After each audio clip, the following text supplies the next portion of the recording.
evening, Pastor. Bless you. You're looking great.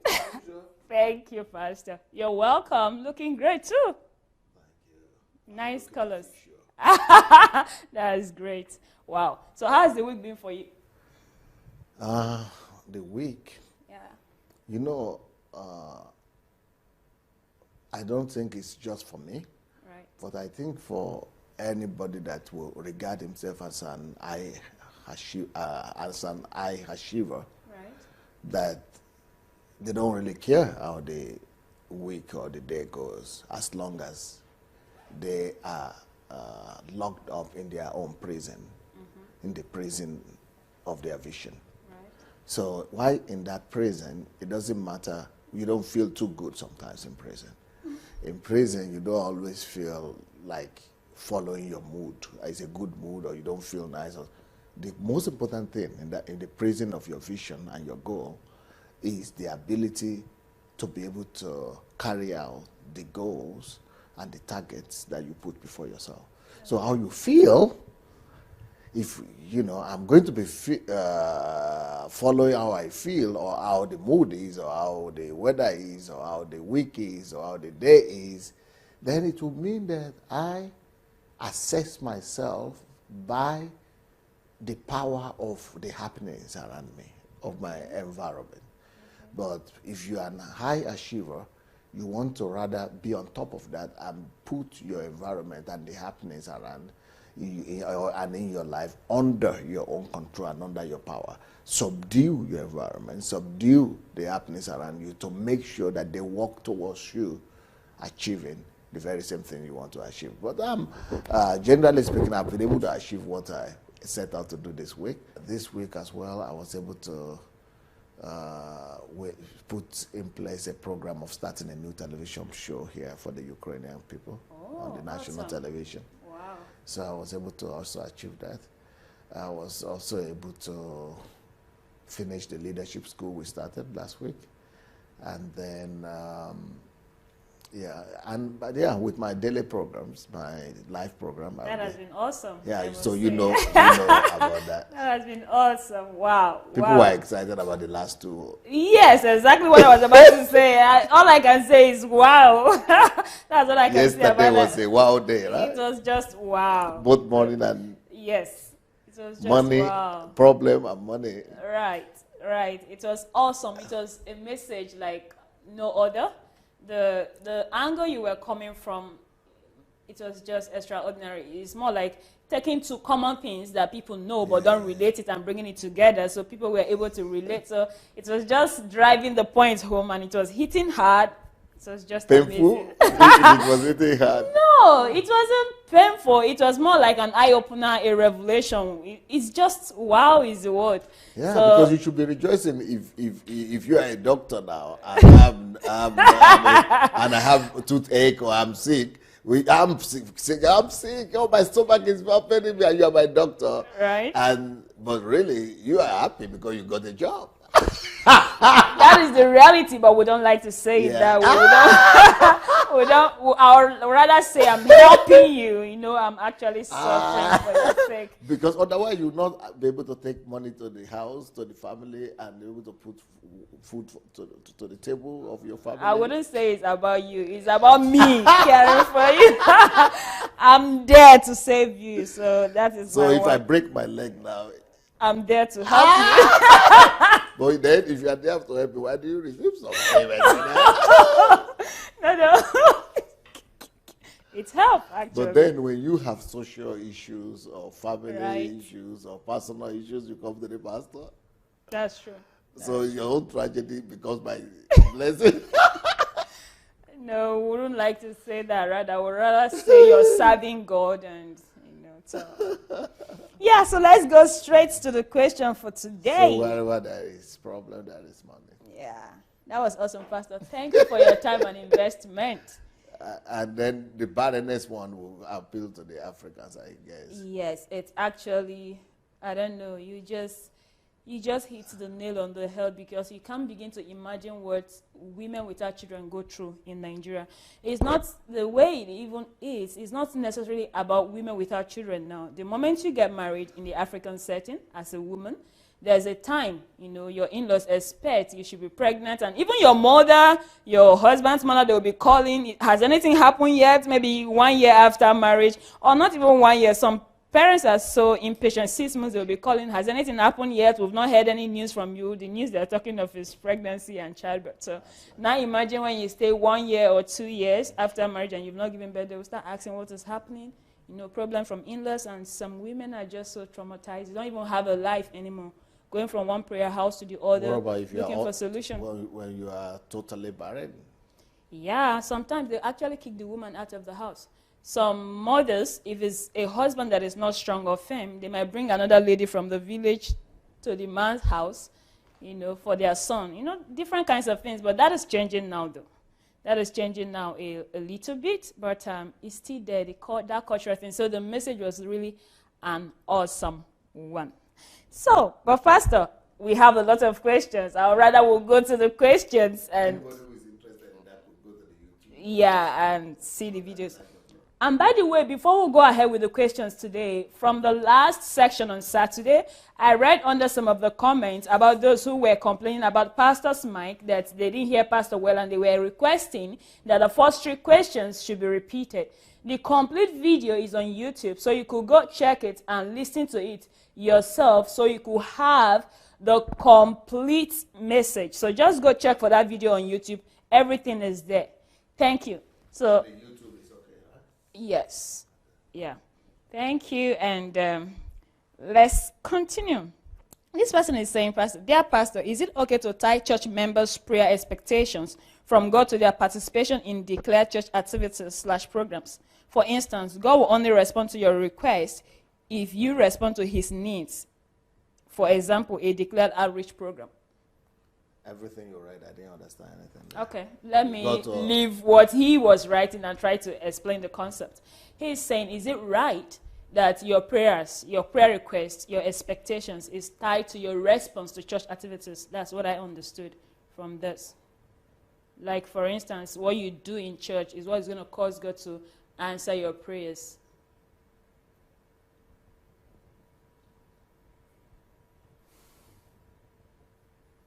I'm sorry to say this, but that is an old school church manipulation. Okay. And I understand where the pastors are coming from, because I'm a pastor myself. Okay. And they try to find a way to motivate people. Right.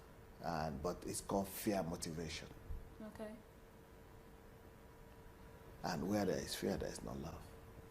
That's right. So people are more concerned about the church getting their agenda out, or getting their plans carried out, or getting their targets met.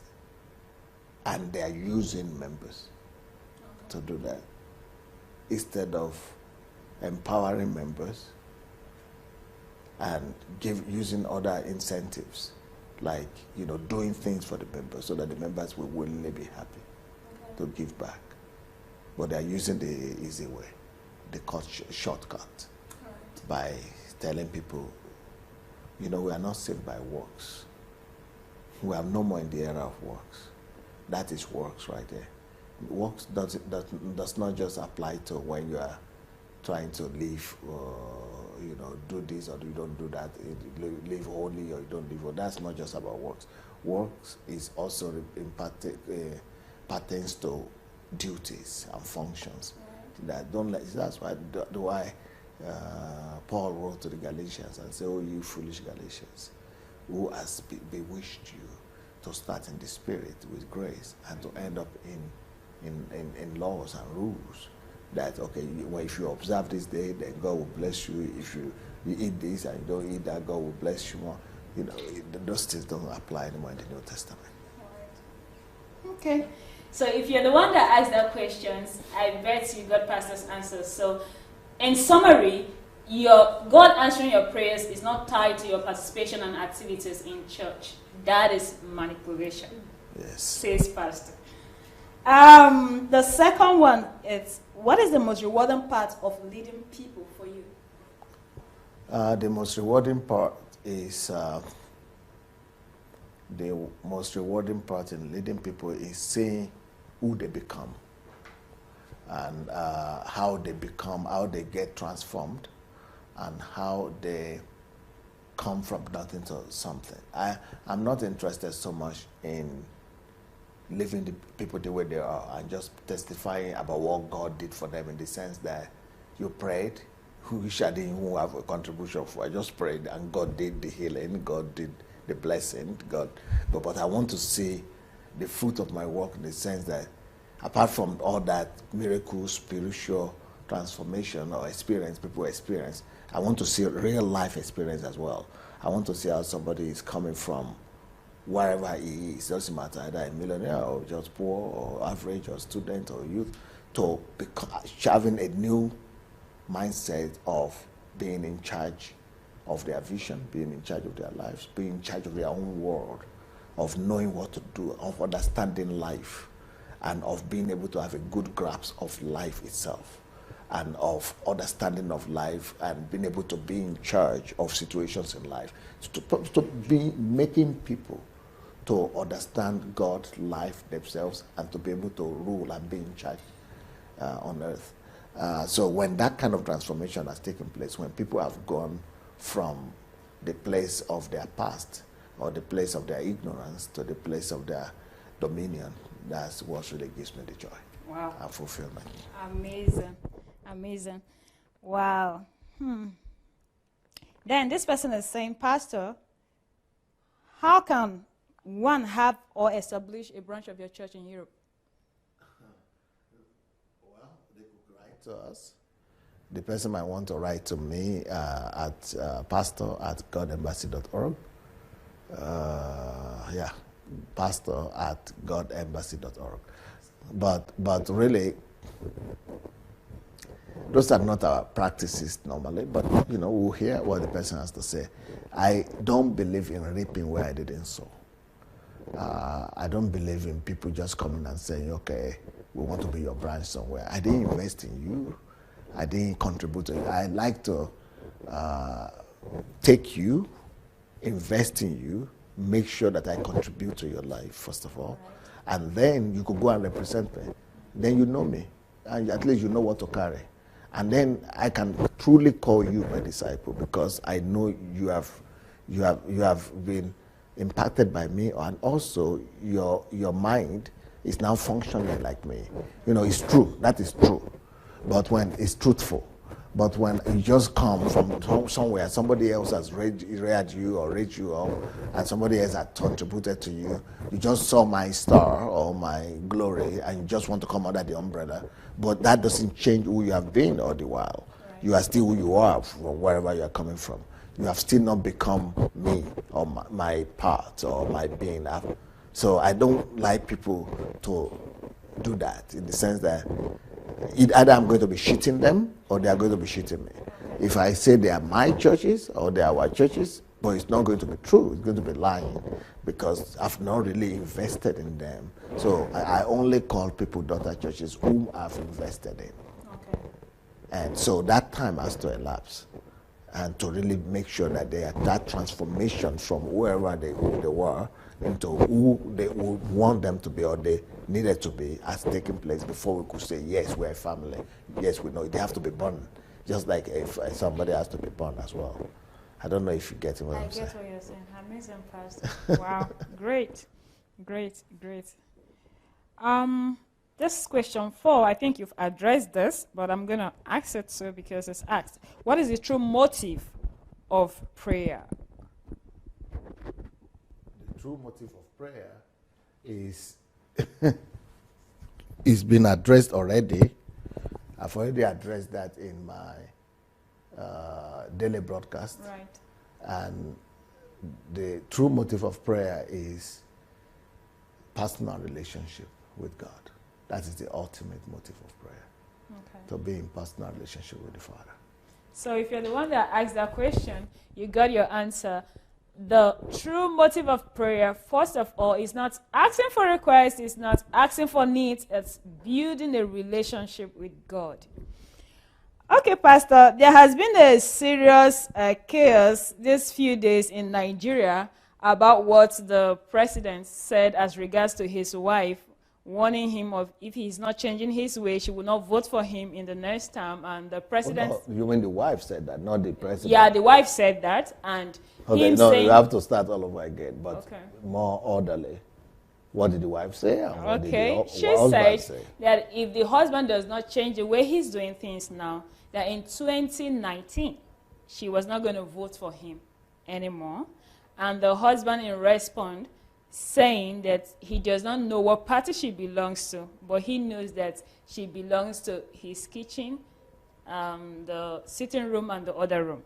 So that has been bringing a lot of commotions in Nigeria, and people are really very displeased, especially the women. What is your take on that, what he said? You know, if you are going to take what was said, both by the wife of the president and by the president out of context, then you can do all kind of, all kind of,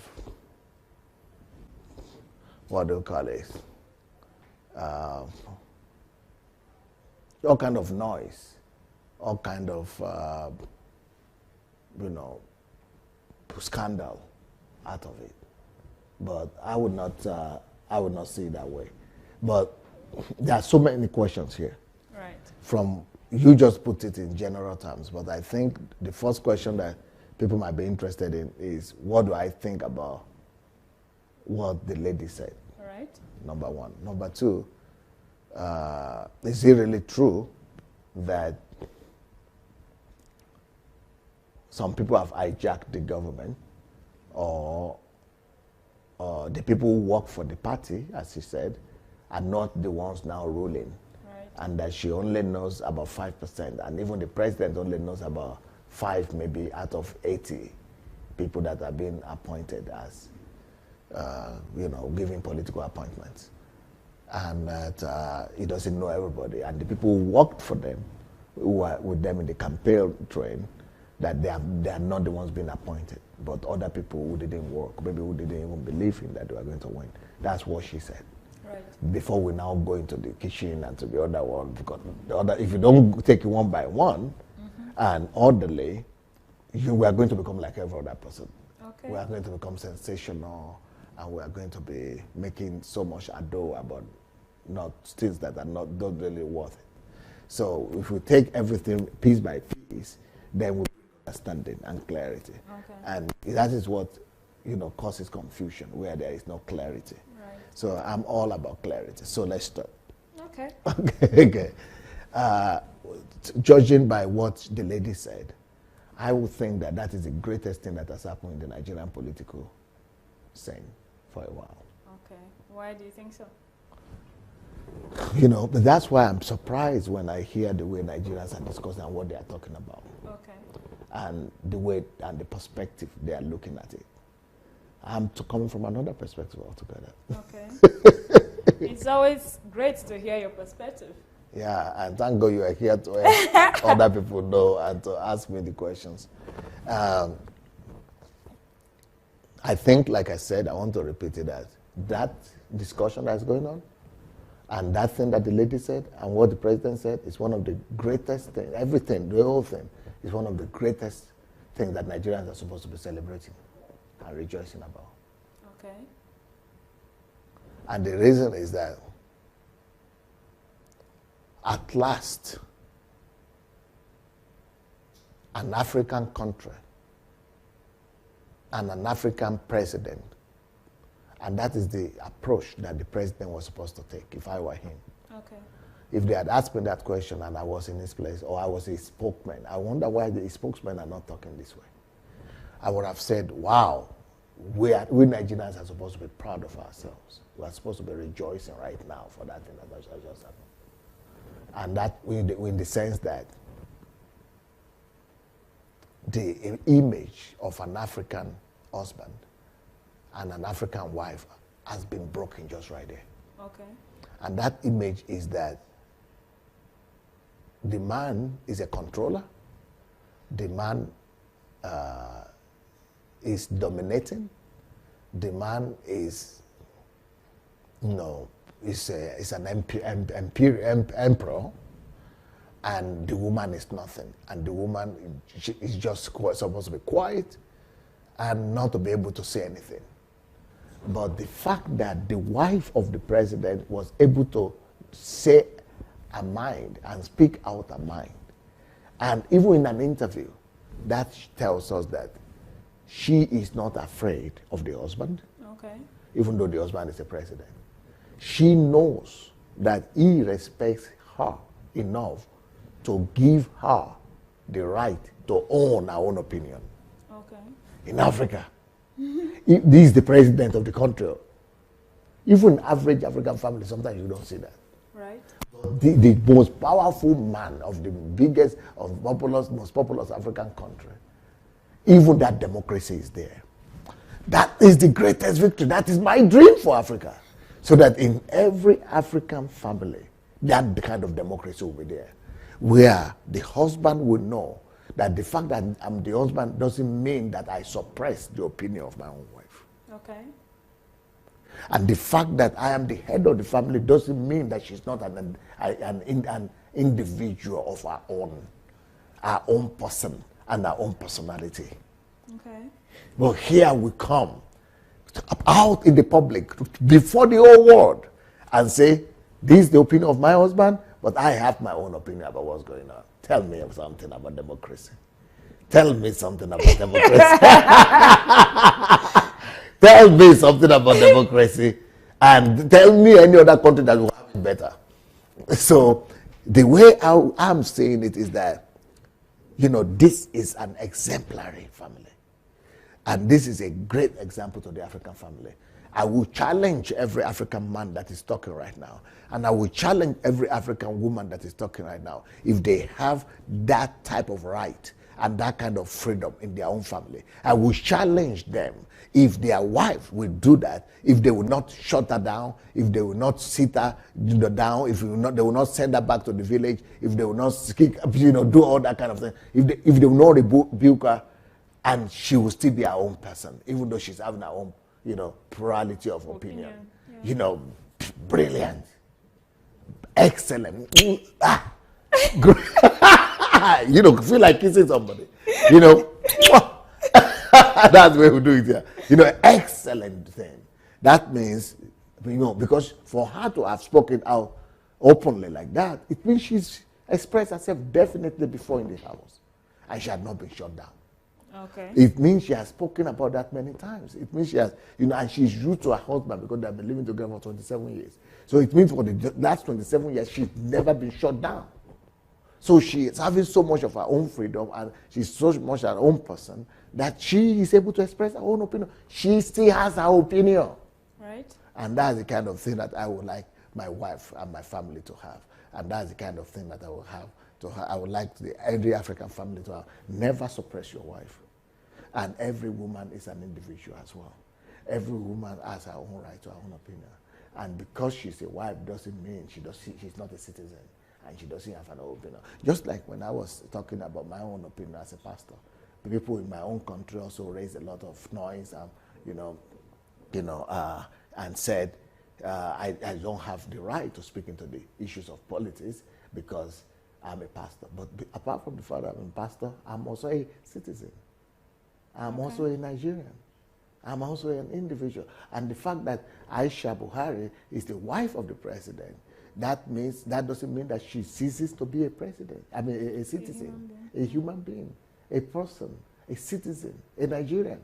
So, and what people will think is right is this, that she should have blind submission and suppressing her own opinion in the so that's what everybody's expecting. They're expecting her to be quiet and to suppress her own opinion, and not, even though she's thinking otherwise, that she should not say it just in the political correctness something. So for the sake of political correctness, she should just keep quiet or not say what she's thinking. But that would have made her unhappy. And not just her, that would have made any woman unhappy just because I'm a woman. And another good thing is that the fact that she's saying it openly like that means that the president is not a stooge. Okay. And that is another kudos on the president as well. It means that you cannot accuse the president of being a stooge to the wife. You cannot accuse the president of being under the shoes, under the, the heels of the wife. Because others have been, like our previous president, he has been accused that it's under the authority of the wife and that the wife is the one in charge. But here, you cannot say that. Why? Because he's clearly telling us that she has a different opinion, that he is doing his own thing the way he believes it, which means her own opinion has not swayed his own point of view. He has not swayed him. He believes in what he's doing. Now, that's on one hand. Okay. Then the second part of this question that I would like to address is this.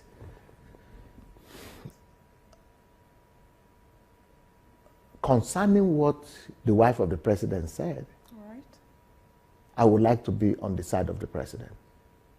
Okay. But concerning what the president said, I would like to disagree with him. Okay. So let's start. Concerning what the wife of the president said, that he was supposed to have appointed the people who helped him to come to politics, to power, and the people who worked for him.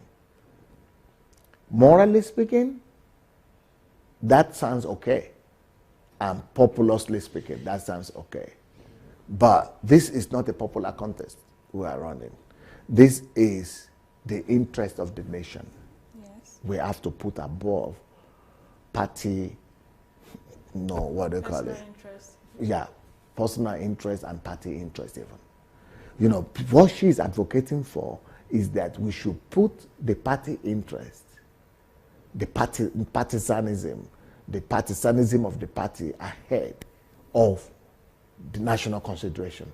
But what she is forgetting is that, yes, Nigeria is such a complex place that even now that he is appointing people who are not from the party or who didn't work for the party, but to make sure that the whole country is well represented and every group is well represented, both the opposition and the people in power. He wants to just build a balanced something to avoid conflict. Even now, he's still being accused that there are more northerners or southerners or the Igbos are not satisfied or the Niger Delta something. People are still accusing him despite his efforts of even bringing a wider representation. What would have happened if he had just only been appointing people from his own party? These same people now who are calling on his head and saying, see what your wife is saying. So there are some people you didn't appoint. They are the ones who would have taken off his head. They are the ones who would have said, you are only appointing people from your party. So this is not politics. So it's not about Nigeria. This is one party alone has taken over the country, and you have taken over. I know my country, and I understand the president very, very well, and I understand the wife. Sentimentally speaking, emotionally speaking, sentiment, she feels sorry for those other people who have worked, who have labored, and they have not been appointed yet. He's going to get to them, but he has to be balancing. A wise leader will appoint one of my own, but I will double it with two of other people so that nobody will complain. So before he gets to everybody, it might take some time, but he's using superior leadership wisdom. So I'm with the president on that one. Okay. Now getting back to to his own response. I'm sure I'm boring you with political talk. No, not at all. It's intriguing. There's too much politics there. No, not at all. Okay. Now, coming back to his own response, which is, I think he lost it. Some of his some of his people are trying to say he was joking and all that. No, he was really offended. And I think he was offended. I think he lost his emotion because he was asked, maybe not because the wife said that, but probably because the wife said that to the media. Not because he's against the wife saying that. I'm sure the wife had said that to him personally. I doesn't have anything against it. But the fact that she put it in public, which is a good thing for the country at large and for, what I said earlier, for the mentality of Africans and things. But I think he was also offended by the fact that he was asked right there in the press conference when he was discussing all that thing. So he wanted to quickly get rid of it. and he didn't think it through. So what he did was, to quickly shut them down and say, okay, I don't know what my wife did, said what party she belongs to, but she belongs to my kitchen and to my, to my living room and all that, and the other rooms. But that is not necessary, in my own opinion. What I would have said is what I had said earlier, that, wow, why are you people complaining? It means we have democracy in this family. This is democracy proper. So I applaud my wife that she has an own opinion. I have an own opinion, but since I'm still the president, she's not putting me under the something. But thank God, you should be rejoicing that I'm not the kind of president that is coming under the opinion of my wife. But see, I have my own opinion as president. And, if you want to know the reason why, these are the reasons why. Finish. Great answer. Awesome. So you are satisfied with my answer? Yeah, I am. I believe our viewers would too. It's good to see it from that perspective, though. It's a pity I'm not the speaker for the president. Great, I don't know what the speakers, that's the way I would have approached it. Okay. Still in the limelight of Nigeria, before we move to other questions and everything and all that, it's been on the news about the returning of the Chibok girls. Is it really for real right now? Because we've heard of the Chibok girls returning for several times in the news. Is this for real? Yeah, it is for real. Okay. 21 girls have just returned. One returned earlier, so 22. Very few, but that's just about 10% of all the missing girls. Oh, okay. Only 10%. But 10% is still a percentage. Oh, 21 returned? Yes. Okay. Are they in good conditions and all that? No, of course. I'm sure they have all been raped and all that. One came back with a child, and maybe another one is pregnant, and they have all been, they are in bad shape. But the fact that they came back alive, right, and that even those ones came back and they said more will be coming back, I think we all should remove our caps for the president. Okay. And we should just give him a salute, a very big recognition. I mean, the fact that, and the ones that have been criticizing this president, they are allowing this bathroom and living room comments and something to overshadow the great victory for all Nigerians in the Chibok girls. And I think that is much more important, this situation with the Chibok girls. And as we should give credit to whom credit is due, and give honor to whom honor is due. That all Nigerians, no matter what party affiliation people have, they're supposed to recognize the fact that this man has been here only for 1 year or 1.5 years, less than 2 years, and has been able to deal with that situation. And the president and the government that was there before, under whose auspices this thing happened, was not able to do anything. And they had more time, more opportunity to do that, but they couldn't do it.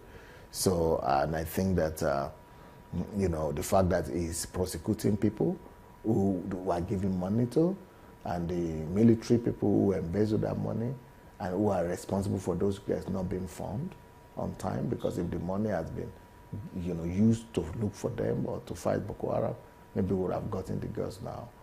And it's prosecuted those ones. They were never prosecuted or charged, even in the other government. So this, and then now the Boko Haram is virtually defeated, because they used to control some local governments before. They don't have any local government that they control now. They're still doing some bombing like terrorism, but that is happening all over the world. So that the fact that this is the government with a difference is going to take super bias not to notice it and not to give credit to this government. Okay, great. So this person is saying, how can I live a holy life? The most important way to live holy life is to contact God.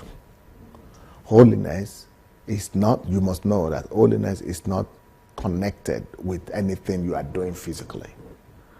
What you are doing physically is only a reflection of the internal holiness. Holiness has to start from inside. And the way holiness comes is by you pursuing God, pursuing friendship with God, pursuing personal relationship with God. So the Bible says that they that are perfect should, or mature, should think like this. How should they think? Forgetting things that are behind and pursuing things that are ahead. The high calling of Christ. So you're pursuing of God every day to love Him more. That is holiness. And the Bible also said that, be perfect as your Father who is in heaven is perfect. And that perfect is desire and pursue to be like your Father, to be like Him. So when you attain that pursuit or that closeness to God in your heart, inside you, it will reflect on how you behave. You will behave more like Him. But so don't start from outside. I don't smoke, I don't drink, it doesn't start from there. Because it is not what a man takes in or that defiles him, but what comes from inside of him. So it is the things that come from your inside that defile you, not the things that you do from outside. That's what Jesus was trying to say. So holiness, the point he was trying to teach us that holiness starts from inside. So make sure that you pursue God in your heart, in you, in your personal walk with God. Then that will reflect to your outside world. Then you will not dress like a prostitute, you will not do other things. But the real basis of holiness is your personal relationship with God. Great. So if you're the one that asked that question, pursue personal relationship with God. Because if you are going to pursue the do's and don'ts, right, there are too many, and you will never make it. You will only be getting disappointed every day. Great. Okay, this person is saying, how can God's children win over the strategies of the devil and establish God's kingdom? The Bible says, seek ye first the kingdom of God and His righteousness. That's the key. Right. What that means is, seek first the kingdom. That word kingdom comprises of two compound words. The first word is king. Seek the king. Seeking the king means seeking to be like him, seeking to know him, seeking to be his reflection, seeking to be his image, seeking to be his likeness. So seek to discover the king and seek to be like the king. But king, there is another word there, dom. Right. The king and his dominion. So seeking for the kingdom means seek to be like the king and seek for the increase of his dominion or for the spread of his dominion. So once you have done the first step, you are desiring to know God better, to seek him more, to be like him more, then the next thing you should begin to do is to expand his dominion. Do everything in your power, using your gifts, your talents, your abilities to expand the kingdom. So can we say that it is impossible to truly know God and not be able to bring his kingdom? If you really know God, yes. You cannot know God and not expand his kingdom. It's impossible. Okay. So if you're the one that asked that question, I believe you got your answer. This person is saying, I'm currently dating a young man in Nigeria and I can feel that he loves me. How long should we wait until marriage? I don't want to commit to fornication. I want to wait on him. Should we have marriage counseling if we both have been married before? Yes, definitely. If you are Christians, you should have some kind of counseling in your church. So either in your church or in his church, you people should have to go and present yourself. In different churches, there are different rules. In some churches, you have to know each other for 1 year or for more than that, or you have to date for half a year or 1 year or more. But, you know, the time that you need is just for you to know, not just for you to know that he loves you. That's easy. You could know that in 1 day. But for you to know the behavior, for you to know the specifics of the person, for you to know where you agree, where you disagree, for you to know, things that could cause trouble in the future, in family, character-wise. So that's why you need more time. The longer you hang out with somebody, the more you see their weaknesses, faults, disagreements, and where the points where you agree or disagree. Great. So this person is saying, sir, what has been your secret to surviving and thriving in Eastern Europe when others have failed?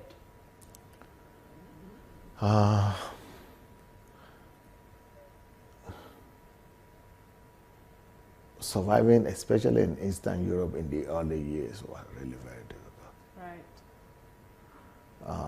I think, first of all, it's the grace of God. Okay. Because, I had many opportunities to have failed as well. Right. 97% of the people I knew who came to the former Soviet Union before communism collapsed, they backslided, maybe 99%. Wow. Yeah, so it was almost impossible to survive in your own power. And so that will be the grace of God. The second day, good people around me, environment. I was able to identify and associate myself with some few, but few good people who are the heart after God. Thirdly, maybe my own efforts to seek God and to please Him. Those three things. Wow, awesome. So, if you were the one that asked the question, I believe you got Pastor's answer. So, the environment you build around yourself and your ability to seek God, they are key to surviving in any environment you find yourself. So, in an environment where you are, you can create your own environment, the people that are around you, and seek God. Pastor, this person is saying, sir, I want to ask if you do help. Okay, I think we answered this last time. This person is saying, sir, I would like to know how to meet or to invite the Pastor Sunday Adelaja to my country. Okay. He wants to know how to didn't mention the invite name of the country? DRC. Okay. I would rather invite you to come and meet me in my country. Yeah, you could come and meet me here in Ukraine, or you could come and meet me in Africa, in Nigeria. But I have invitation to come to many countries, but I'm not interested. Okay. I'm only interested in going to Nigeria now and getting the job done. Amazing. Right. This person is saying, I'm writing from America and I would like to know why the government covers up so many lies. Taking this election, for example, why are there so many lies and scandals from the Clintons and about Trump too? It is so bad. Almost no one knows who to believe. I believe in my heart that the government is the devil and the Antichrist. I feel that the government is in control of all the bad things that are happening in the world.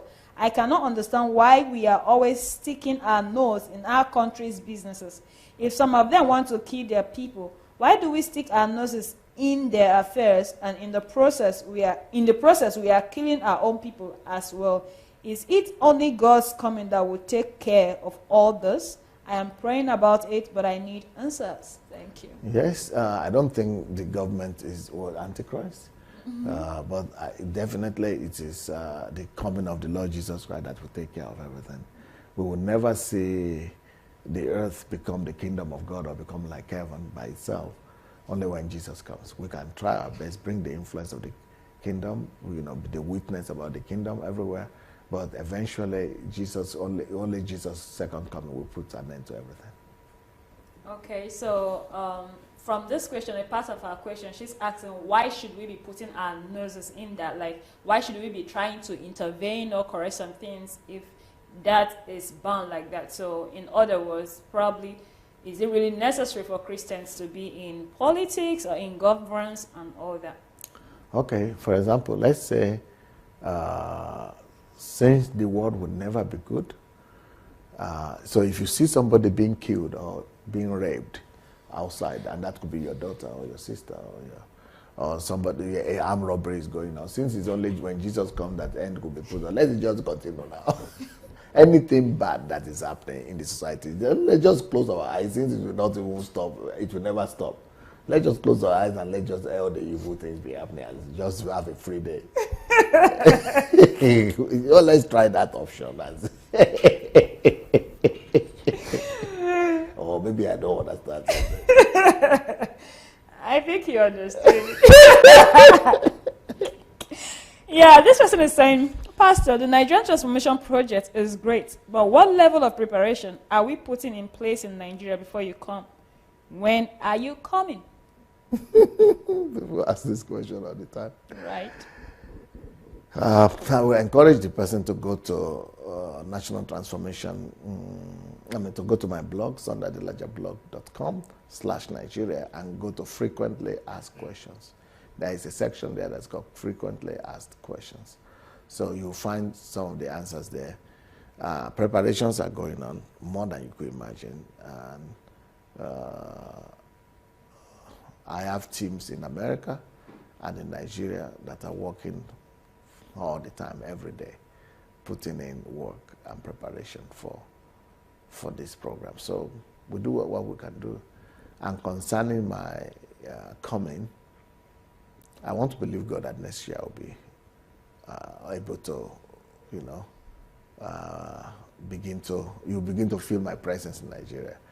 But this year, I'm still finishing, rounding up my battle here with the government and the lawsuits and everything.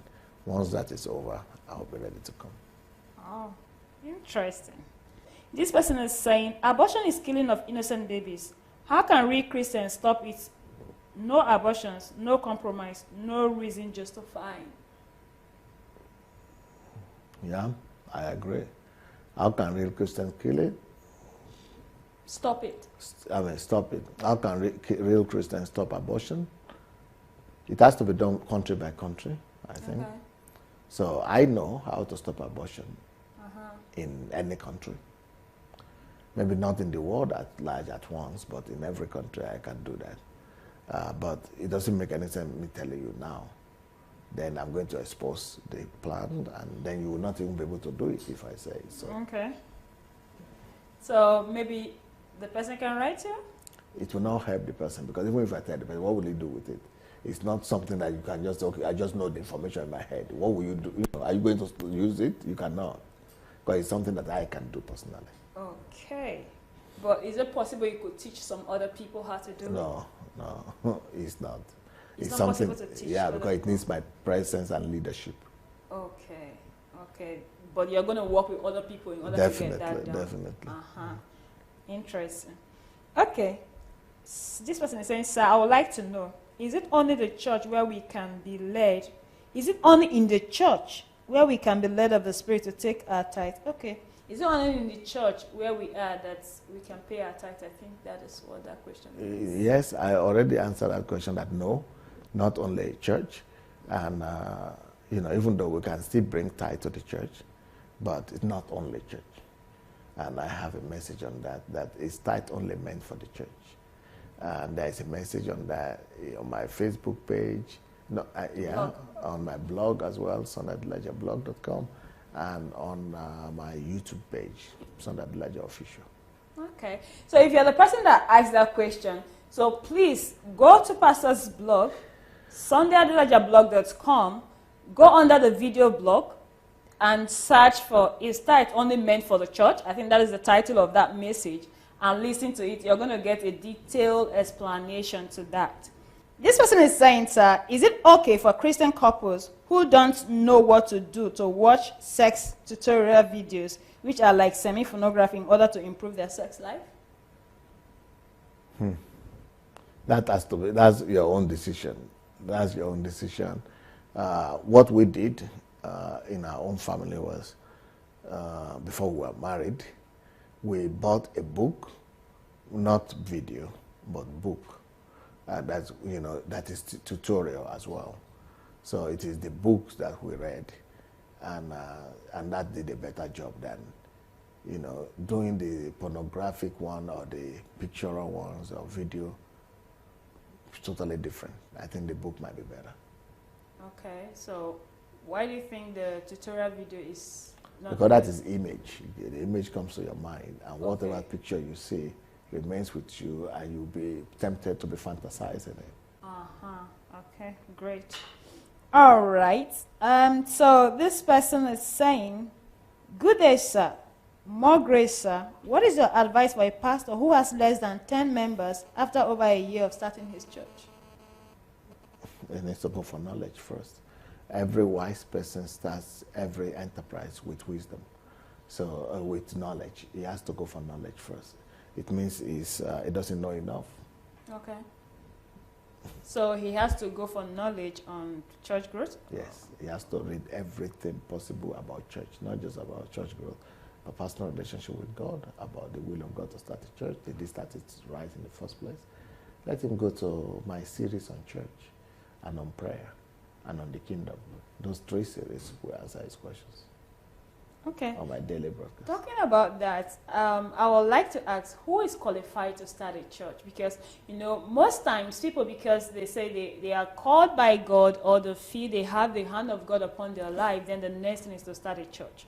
Who is qualified to start a church? That you have the call of God on your life, does that necessarily mean they should start a church, or you have to get specific instructions from God to start a church before you start a church? Yes, that's all spoken about in details in my series on the church. Right. Also they could find it on the Kingdom series, and Right. on especially the church series and the prayer series. But I would just like to answer that first.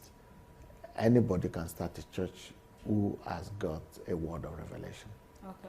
That, about starting that particular church. A word of revelation about starting that particular church. That we simply boils down to you have to have specific instructions before starting a church. Yes.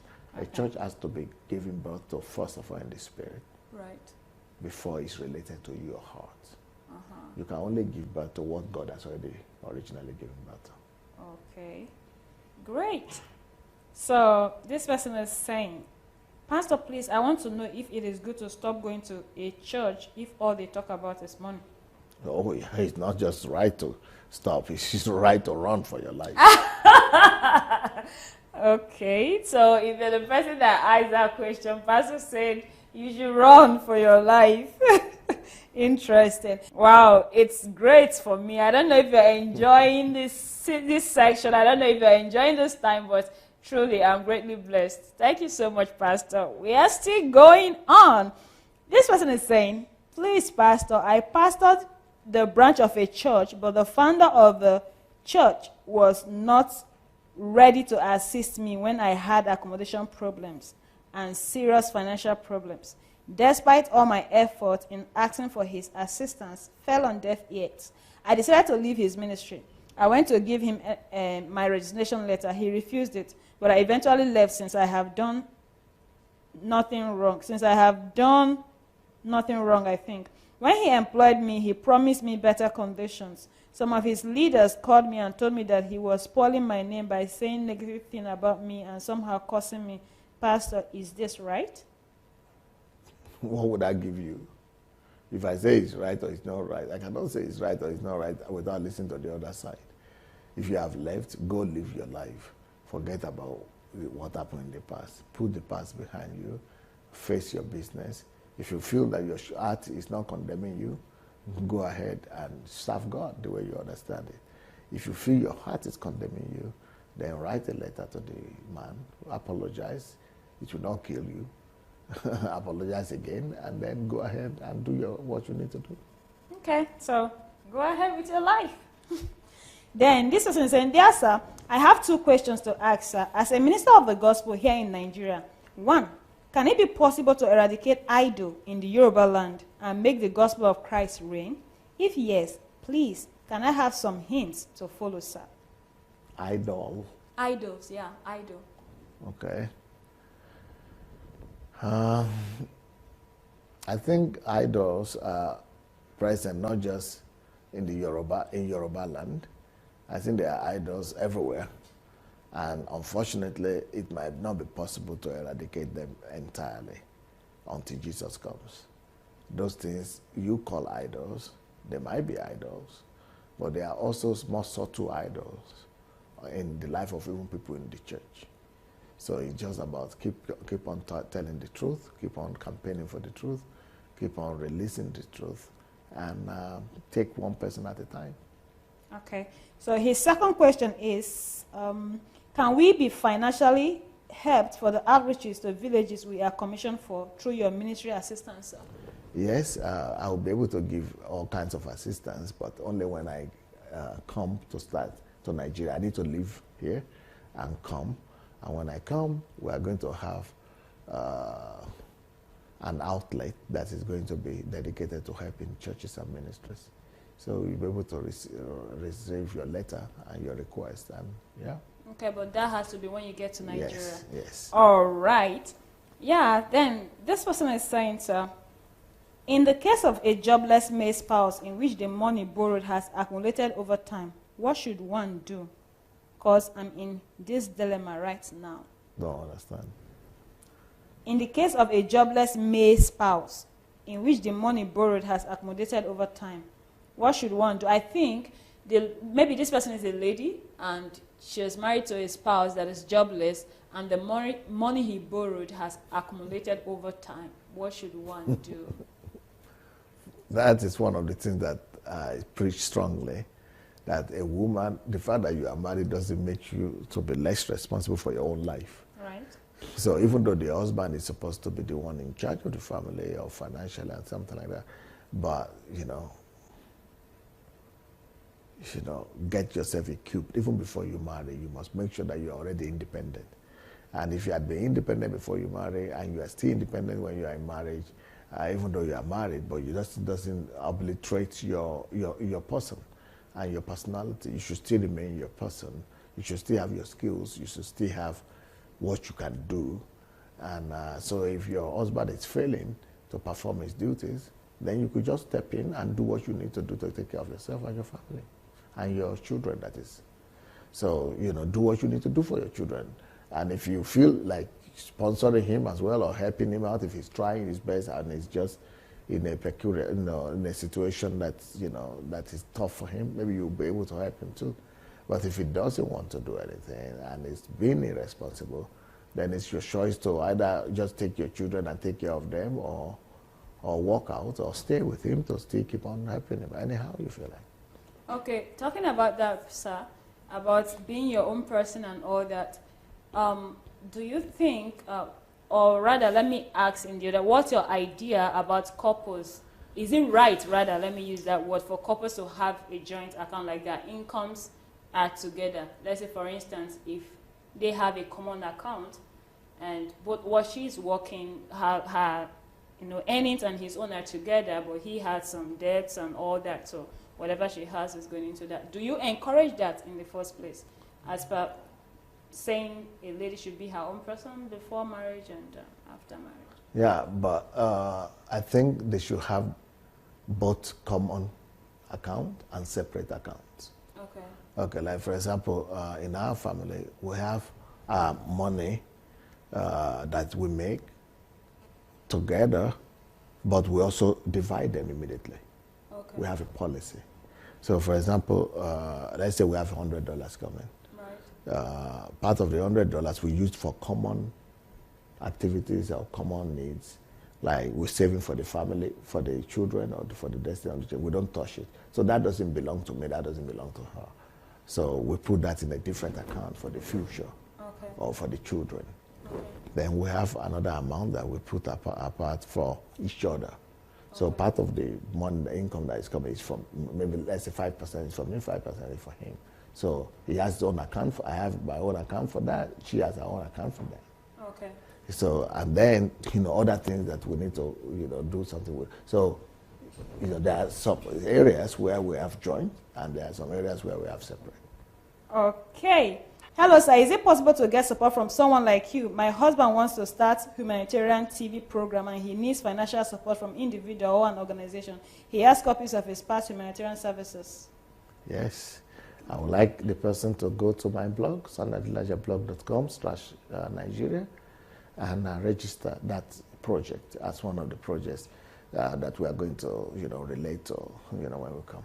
Okay, so if you're the person that asked that question, quickly go to Pastor's blog, SundayAdelajablog.com/Nigeria, and register under the projects. And when Pastor gets to Nigeria, he will be attending to youth people. That will bring us to the end of our show today. It was a wonderful time. Same time on Saturday, we are going to be coming your way again. I was your host for today, Dr. B. Sufficient. But before we go, Pastor, I would like you to say a word of prayers for the people. Yes, Father, in Jesus' name, we receive your grace today. We receive your presence, and we release that presence and grace to everybody where they're watching us from right now. We extend your mercy, your grace, your blessing to everybody. That person that is having infection in the ear and is giving you headache and your ear is painful and heavy, we rebuke that infection right now. We pray that that ear will be released, that headache will go, and any other challenge that is there in the hearts and lives of people, we set you free, and we proclaim liberty, grace, healing to everyone. In Jesus' name. Amen. Amen. Thank you so much, sir. Bye, and thank you so much for being with us today.